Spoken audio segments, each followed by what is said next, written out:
Bonjour à tous, aujourd'hui on se retrouve pour une critique un peu spéciale, un format un peu spécial, puisqu'aujourd'hui je vais vous parler de trois films en même temps, trois films que j'ai vus, mais si je fais trois critiques en une seule vidéo, c'est parce que j'avais pas beaucoup de choses à dire sur ces films et j'avais envie aussi d'être un tout petit peu plus concis.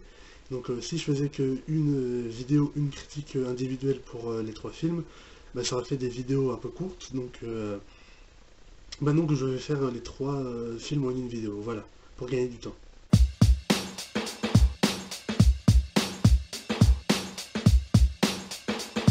Alors, Le Monde est à toi, c'est un film français, le premier que je critique, qui est sorti il y a une dizaine de jours. Euh, mais sauf qu'en fait, il y a une dizaine de... Enfin, si je fais la critique seulement maintenant, c'est parce qu'il y a une dizaine de jours, j'étais en vacances, et en fait moi je vais souvent au cinéma UGC, au cinéma UGC. Donc comme c'est là-bas que principalement j'ai pris une carte UGC limitée, qui marche aussi pour le MK2. Sauf que là où j'étais en vacances, eh ben, il n'y avait ni de cinéma UGC, ni de cinéma MK2. Donc je ne pouvais pas voir le film. Donc il a fallu attendre que je rentre de vacances pour voir Le Monde est à toi et que je puisse m'en faire une critique là, maintenant. Alors Le Monde est à toi, je vais en faire un résumé assez simple. C'est l'histoire d'un jeune qui veut, comme il est dit dans la bonne annonce, développer la franchise Mister Freeze au Maghreb, va travailler également pour un autre jeune qui vend de la drogue. Et donc tout le film va se dérouler sur ce jeune avec une équipe, une fille et Vincent Cassel notamment. On va aller en Espagne pour aller chercher la drogue au fournisseur pour le ramener à son ami et patron qui va la revendre. Alors le film est très bien, il est très bon, je le trouvais excellent même. Enfin, les 20 premières minutes du film, le prologue un petit peu, enfin tout le passage du film de préparation avant qu'ils arrivent en Espagne, j'ai eu un peu du mal à rentrer, mais après dès qu'ils commencent justement à faire la transaction avec le fournisseur de drogue et qu'ils commencent à voir tous les problèmes, là ça devient vraiment intéressant. J'étais vraiment dedans, je pensais à plus rien d'autre le, l'humour, le film, c'est censé être aussi un petit peu un film comique. Le film est très drôle, les blagues passent très bien et c'est vraiment bien. Tous les moments aussi un petit peu d'action, de tension sont bien et la mise en scène globalement est très bonne. Tous les acteurs et les actrices sont aussi excellents, ils sont tous très bons, ils jouent tous très bien. Vincent Cassel dans le rôle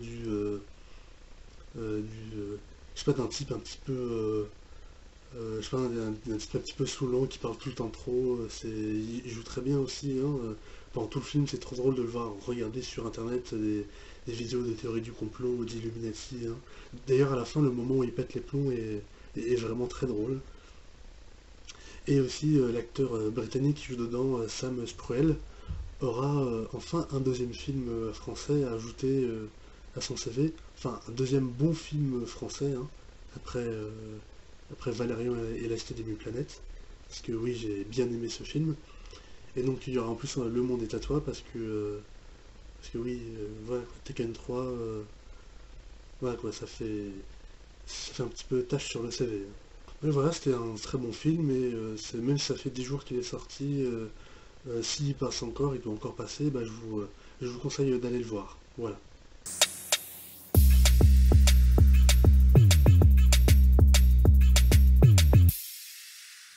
Alors, Equalizer 2, c'est la suite d'Equalizer 1.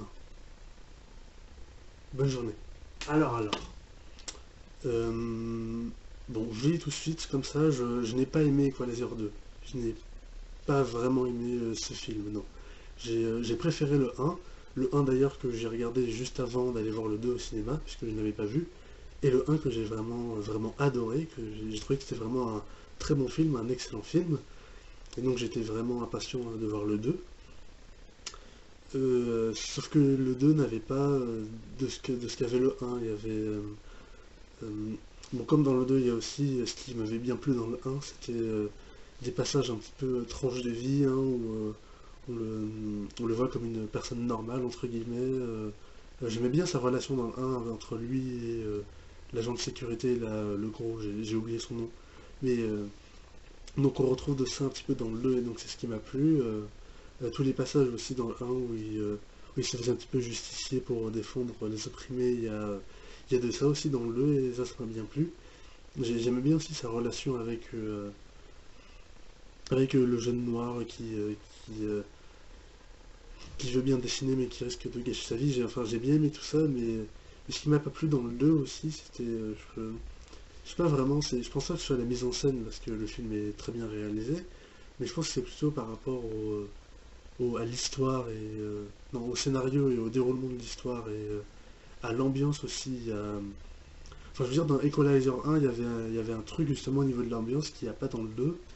Et au final, au final, vers le milieu du film jusqu'à la fin, j'ai commencé à un petit peu m'ennuyer, hein.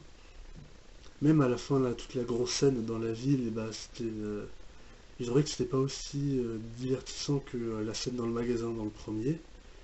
Et au final, bah, je me suis un petit peu ennuyé, quoi. Voilà. Mais bon, Equalizer 2 était un bon film, hein. Je le dis, c'était un bon film. Il y a des films pires que Equalizer 2, hein. Darkest Minds, Detective D, comme je l'ai dit. Equalizer 2 était un bon film, mais c'est juste que je ne l'ai pas aimé. Voilà. Donc, bah, même si je n'ai pas vraiment aimé ce film et que je préfère le 1, bah, je vous recommande quand même d'aller le voir parce que c'est un bon film, quoi. Voilà.